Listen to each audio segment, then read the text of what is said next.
বিসমিল্লাহির রহমানির রহিম। শুভ নববর্ষ। আজকে এই মেলার উদ্বোধনী অনুষ্ঠানের সভাপতি বাংলা একাডেমির মহাপরিচালক জনাব আলী আজম, মঞ্চে উপস্থিত আমাদের সরকারের একজন অন্যতম সিনিয়র মন্ত্রিসভার একজন অন্যতম সিনিয়র সদস্য, সংস্কৃতি মন্ত্রণালয়ের মাননীয় মন্ত্রী জনাব অ্যাডভোকেট নিতাই রায় চৌধুরী, আমাদের মধ্যে উপস্থিত শিল্প সচিব জনাব মোহাম্মদ ওবায়দুর রহমান, সংস্কৃতি সচিব খালিজ মোল্লা, আমাদের বাংলা একাডেমির সম্মানিত সভাপতি জনাব আবুল কাশেম এবং আমার সামনে উপস্থিত আমার ভাই বোনেরা, আসসালামু আলাইকুম। বাংলা নববর্ষ আমাদের প্রাণের দোলা দেওয়ার যে কয়েকটা দিন, তার মধ্যে সম্ভবত প্রধানতম দিনের একটি, দিনের একটি। আর এই বাঙালি সংস্কৃতির সব থেকে উল্লেখযোগ্য দিন হচ্ছে প্রত্যেকটা বর্ষের আজকের দিন। গত ১.৫ দশকের বেশি সময় প্রত্যেকটা বৈশাখ মানুষের মধ্যে একটা আতঙ্ক সৃষ্টি করত, এইবার কি স্বাভাবিক বর্ষবরণ হবে নাকি কোনো একটা অপ্রত্যাশিত অস্বাভাবিক কিছু একটা হবে।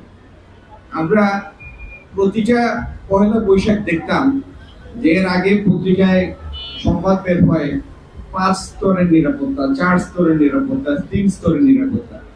বছরের পর বছর এগুলি দেখে এবং শুনে অভ্যস্ত ছিলাম। কিন্তু এই দেশের আপামর মানুষটি কত শান্তিপ্রিয়, কত সুশৃঙ্খল, স্বাভাবিক, তার একটি উদাহরণ হচ্ছে আজকের বর্ষবরণ।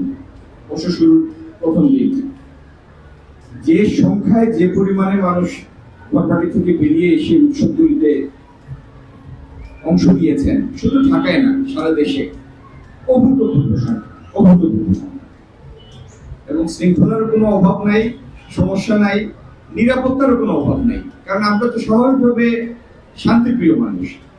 যাই হোক, দীর্ঘদিন বিভিন্ন নেগেটিভের আড়ালে এলাকি শুধু ব্যবসায়িক কোনো উদ্দেশ্য না, আমাদের অর্থনীতির মাত্র 15% হচ্ছে ফর্মাল ইকোনমি, আর বাকি 85% হচ্ছে ইনফর্মাল ইকোনমি। যারা অর্থনীতির মূল চালিকা শক্তি তারা ডকুমেন্টেড না, তারা দৃশ্যমান না আমাদের সামনে।